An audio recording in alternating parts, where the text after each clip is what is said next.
À l'occasion des Journées internationales des droits des femmes, la ville de Marseillan célèbre des femmes inspirantes à travers leur parcours unique, leurs combats et leurs aspirations. Découvrez avec nous l'histoire de ces héroïnes du quotidien, dont la force et la détermination façonnent le monde d'aujourd'hui et de demain. Je me présente, je suis Elisabeth Lapostole, j'ai 57 ans, je suis maman de 2 enfants majeurs, je suis mamie et j'habite à Marseillan depuis 20 ans. 3 mots qui me définissent en tant que femme, je dirais résilience, engagement et harmonie. Pourriez-vous me parler du lien qui vous unit à Marseillan ? Alors c'est un lien d'engagement.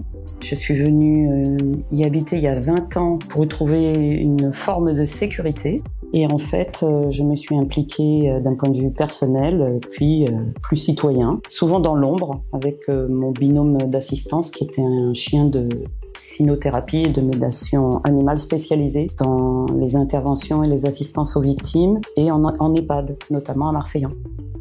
J'ai été séquestrée pendant 20 ans. J'ai subi l'innommable, l'enfer sur terre à Montesson dans les Yvelines, d'où je suis native. Et c'est justement pour prendre la fuite de cette ignominie que je suis descendue dans le sud pour pouvoir trouver l'apaisement, pour mettre ma mère en sécurité, toute ma famille en sécurité. Et en fait, je me suis aperçue que, évidemment, j'avais déjà porté assistance à de nombreuses victimes dans les Yvelines, en région parisienne, et je me suis aperçue que la région dans laquelle j'arrivais n'était pas exemptée du même type de traumatisme ou de besoin. Donc je me suis mise au service bénévole dans ces mêmes causes humanistes, en fait. Je suis particulièrement fière des engagements et des assistances humaines qu'on a pu faire avec mon chien, Monsieur Détroit du domaine des éclaireurs, qui a été pendant 15 ans au service, tant pour les victimes, les anciens combattants, qu'en EHPAD, où on était désignés dans des services protégés Alzheimer et cérébro-lésés, où on permettait aux personnes de retrouver la mémoire. On a porté assistance à plus de 240 familles et on a sauvé la vie de plusieurs personnes. Donc un peu avant de s'éteindre, mon grand-père, qui était pour moi une figure d'attachement et une référence, une vraie lumière, à l'identique de Pierre Rabhi en fait, qui était dans la solidarité, le partage, l'humanisme sous toutes ses formes, m'a demandé de prendre soin de sa femme, de sa fille et de toutes les femmes. Donc pour moi, ça a été ce qui a été viscéralement mon coup de cœur en fait. Mais déjà, je suis polyhandicapée suite aux séquelles que j'ai subies à l'enfance. J'ai une maladie des os avec fracture, j'ai connu 10 ans de chimio, j'ai eu 27 opérations, j'ai vécu en fauteuil roulant. Donc mes sources au quotidien, déjà, c'est de prendre la vie dans l'instant tel qu'il se présente, en savourant chaque expérience qui va m'être présentée dans la journée. J'ai la grande chance d'avoir constitué au fil des années une famille de cœur. Mes sources au quotidien, c'est des sources inspirantes, telles que Annick de Souzenel, telles que le matin, quand il y a un soleil qui se lève sur la lagune à Marseillan, quand je vais prendre mon appareil photo, je porte assistance à une victime dont je suis certaine que la vie va changer. Ça, ce sont mes sources d'inspiration.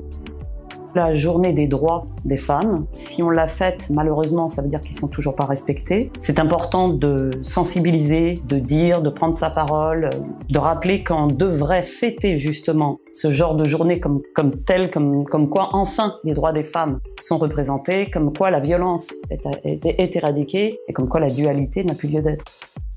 La femme du futur, alors pour moi ce serait une femme consciente, qui a repris sa souveraineté, qui est verticale, qui s'aime enfin, qui est consciente qu'elle peut faire de grandes choses, qu'elle en est capable, qu'elle a une créativité hors norme, qu'elle n'a pas besoin d'être dans la dualité ou dans l'insécurité, qu'elle peut être dans la complétude avec l'homme. On ne doit pas être dans la concurrence. L'homme ne devrait pas avoir peur de la femme, en fait.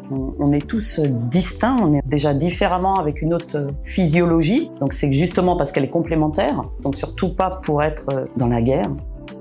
Tout être humain doit faire un retournement à soi et trouver toute sa divinité intérieure, d'enlever nos traumas, tout ce qui est de parler de nos blessures d'âme et de se faire prendre en charge, de se faire aider. Ça, c'est le plus important. C'est que tant qu'on verbalise pas nos secrets de famille, tant qu'on se permet de rester dans la loyauté familiale ou dans une type de loyauté qui, en fait, encourage le contrôle coercitif, les perversions, la manipulation, on ne peut pas être authentique à soi-même, on ne peut pas être dans sa pleine divinité, dans son plein potentiel. Et c'est ça qui est important. Il faut absolument qu'on prenne conscience qu'on a un travail à faire sur soi. Il faut qu'on fasse la paix avec nos pardons. Il faut qu'on les accepte et qu'on s'aime, tout simplement. On arrivera à s'aimer tous du moment qu'on aura fait la paix avec ses propres blessures.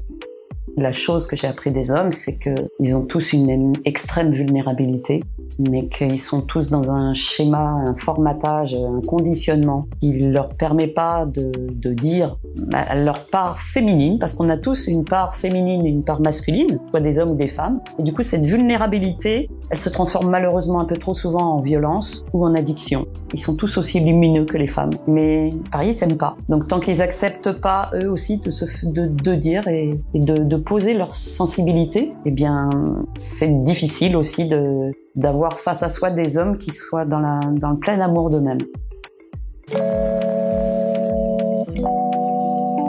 Merci d'avoir écouté ce podcast dédié à la Journée des droits des femmes.